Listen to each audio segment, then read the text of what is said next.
Hello everyone, मेरा नाम है असिस्टेंट प्रोफेसर नरेश कोहली और आप देख रहे हैं मेरा YouTube channel thermal engineering lecture series. दोस्तों, एप्लाइड थर्मोडायनेमिक्स के यूनिट 1 के नेक्स्ट लेक्चर की तरफ चलते हैं, जिसके अंदर बेसिक कंसेप्ट आज हम लोग पढ़ने वाले हैं। Internal energy, enthalpy, specific heat और specific heat of a gas mixture. मतलब आप लोग अपने फर्स्ट सेमेस्टर बीएबी में या जो डिप्लोमा वाले हैं वो अपने थर्मल इंजीनियरिंग या थर्मोडायनेमिक के सब्जेक्ट में स्पेसिफिक हीट का रेशियो या स्पेसिफिक हीट की रिलेशनशिप के बारे में पढ़ चुके हैं। वही थियरी हम लोगों को यहाँ पर फिर से रिपीट करनी है। तो शुरुआत करता हूँ सबसे पहले मैं इंटरनल एनर्जी के साथ में। इंटरनल एनर्जी मतलब क्या? सबको इंटरनल एनर्जी का मतलब पता ही होगा। ये हमारे लिए फर्स्ट लॉ ऑफ थर्मोडायनेमिक की एक प्रॉपर्टी है कि भाई जब हम लोग किसी भी बॉडी के अंदर कुछ हीट ट्रांसफर करते हैं तो हीट ट्रांसफर करने के बाद में आप लोगों को एक एक्सटर्नल वर्क मिलेगा प्लस, और जिस बॉडी के अंदर हम लोगों ने हीट ट्रांसफर की उसकी इंटरनल एनर्जी के अंदर हम लोगों को इंक्रीमेंट मिलेगा। तो basically internal energy one type of आप लोग बोल सकते हो कि किसी भी बॉडी की एक गेन की गई या स्ट्रेन की गई एनर्जी है जो उसके अंदर अपने आप ही है। ठीक है, that is the internal energy. Internal energy is denoted by capital you. ठीक है, सिंबल याद रखना है, सिंबल याद रखे बिना नहीं चलेगा। तो capital U is the symbol for your internal energy. अभी according to first law of thermodynamic Joule की एक डेफिनेशन थी। जूल ने ये कहा था that internal energy is the property of a temperature only for perfect gas. जब internal energy की बात की जाती है और अगर वो गैसेस फॉर्म के लिए, कोई भी गैस के लिए अगर आप लोग अप्लाई कर रहे हो एट दैट टाइम, वो सिर्फ और सिर्फ टेम्परेचर की ही प्रॉपर्टी आप इस तरह से डिफाइन कर सकते हो। तो इंटरनल एनर्जी हो गया। नेक्स्ट होगा enthalpy. Enthalpy is again a property, thermodynamic property है and it is denoted by capital H. Enthalpy की डेफिनेशन अगर याद रखनी है तो उसका फॉर्मूला याद रखो, डेफिनेशन अपने आप बनेगी।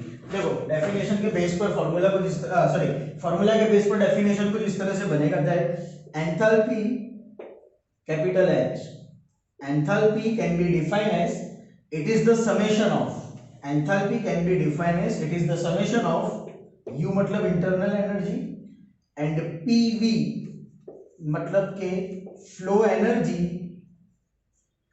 और else you can say flow work. Enthalpy can be defined as the summation of internal energy and flow work। दो प्रॉपर्टी का समेशन करना है, दो प्रॉपर्टी का समेशन करोगे आपको एंथैल्पी मिल जाएगी।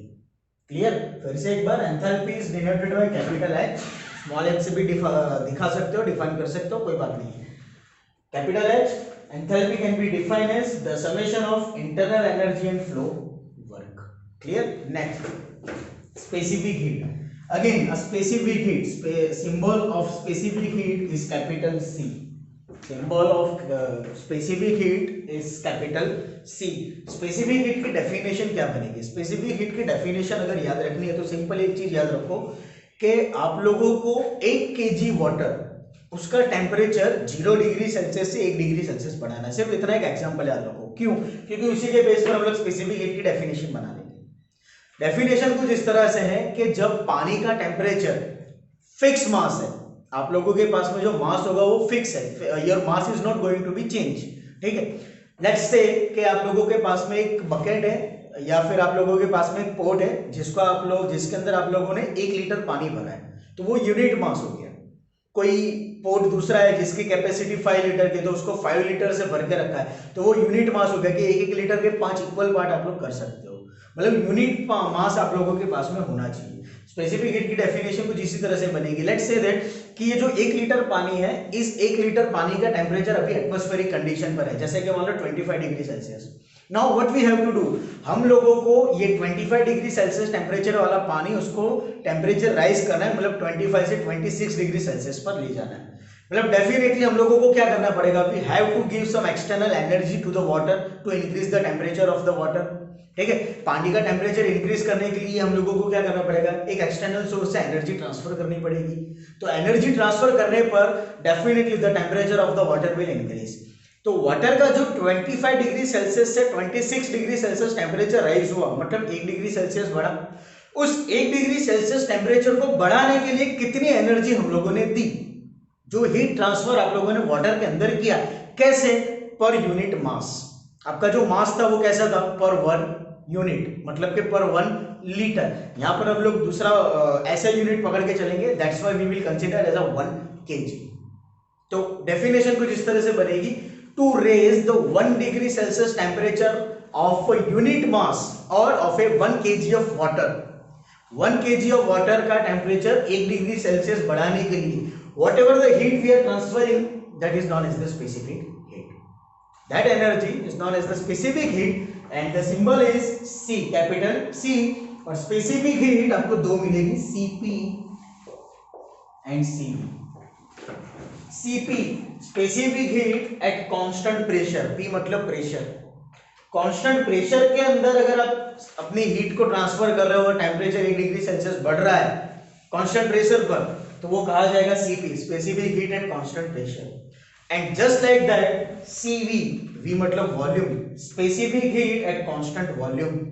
जब आप हीट ट्रांसफर कर रहे हो, टेम्परेचर 1 डिग्री सेल्सियस बढ़ रहा है, यूनिट मास है, लेकिन वॉल्यूम के अंदर कोई चेंज नहीं, वॉल्यूम कांस्टेंट है, तो वो Cv।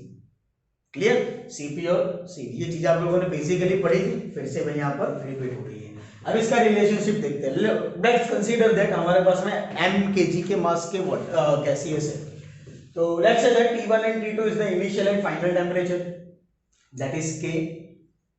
V1 and V2 initial and final volume, let's say meter cube. Cp and Cv specific heat at constant temperature and pressure. अब इसका यूनिट किलो जूल पर किलोग्राम केल्विन कैसे आया? स्पेसिफिक हीट का formula बनता है Q is equal to mc delta T। हमको तो C चाहिए, सब्जेक्ट हेड बनाओ, क्या हो जाएगा? Q upon m into delta T बन जाएगा, m into delta T denominator में आ गया। अब इसका यूनिट बनाते हैं, C की हमारे पास में वैल्यू बन गई, C is equal to Q upon m into delta. Q मतलब हीट ट्रांसफर, ठीक है, तो हीट का यूनिट होता है joule, m mass kilogram, delta T temperature difference मतलब कि केल्विन या सेल्सियस, तो जूल पर किलोग्राम केल्विन। क्लियर? अगर जूल की वैल्यू ज्यादा है तो आप ये भी लिख सकते हो किलो जूल पर किलोग्राम केल्विन, तो आपको स्पेसिफिक हीट उसका यूनिट मिल गया, चाहे वो Cp हो चाहे वो Cv हो। Cp and Cv specific heat at constant temperature and pressure kilo joule पर kilogram kelvin. Just like that gas constant, characteristic gas constant, ये भी सेम ही चीज है, किलो जूल पर kilogram kelvin. P let's say pressure of gas kilo Newton पर metre square, या तो kilo pascal ले लो। मास लेट्स से 1 kg, हम लोगों ने यूनिट मास कंसीडर किया है। अब हम लोग ये कंसीडर करेंगे, ये जो हमारा m मास वाला जो गैस है 1 kg गैस, उसका सबसे पहले कांस्टेंट वॉल्यूम पर गर्म करते हैं। लेट्स से दैट पहले हम लोगों ने कांस्टेंट वॉल्यूम के ऊपर इसको गर्म किया, तो हीट ट्रांसफर क्या बनेगा? QV is equal to mCV T2 minus T1। Temperature कितना होगा? Initial to final, initial temperature है T1, फाइनल टेम्परेचर है T2, तो फाइनल माइनस इनिशियल बनेगा डेफिनेटली, या final temperature will be greater than the initial one, तो T2 minus T1 ही आएगा formula में। ये हीट ट्रांसफर हम लोगों ने कांस्टेंट वॉल्यूम पर की, और आप लोग पढ़ चुके, जब कांस्टेंट वॉल्यूम पर हम लोग हीट ट्रांसफर करते हैं, at that time no external work will be produce, कोई एक्सटर्नल वर्क नहीं आएगा। अगर एक्सटर्नल वर्क नहीं है तो your W is 0, work done कुछ हुआ ही नहीं, तो हम लोगों को W की कोई जरूरत ही नहीं। लेकिन चेंज कहां पर होगा? योर इंटरनल एनर्जी, क्योंकि एक्सटर्नल वर्क नहीं हो रहा है तो इंटरनल एनर्जी में कुछ तो चेंज होगा, तो वो इंटरनल एनर्जी का चेंज कितना? डेल्टा U चेंज है, दैट्स व्हाई डेल्टा, क्योंकि हम लोग change in internal energy consider करेंगे, that's why delta U। Delta U is equal to mCV T2 minus T1। याद रखना, internal energy always relates with the Cv, वो हमेशा specific heat at constant volume के manner में ही मिलेगा, ये याद रखना। तो delta U is equal to mCV T2 minus T1। Now यही है kg के मास वाले गैस के अंदर अब हम लोग हीट ट्रांसफर करेंगे एट कांस्टेंट प्रेशर। दोनों प्रोसेस हम लोगों को अप्लाई करनी है। पहले हम लोगों ने कांस्टेंट वॉल्यूम ले लिया, अब हम लोग कांस्टेंट प्रेशर करेंगे।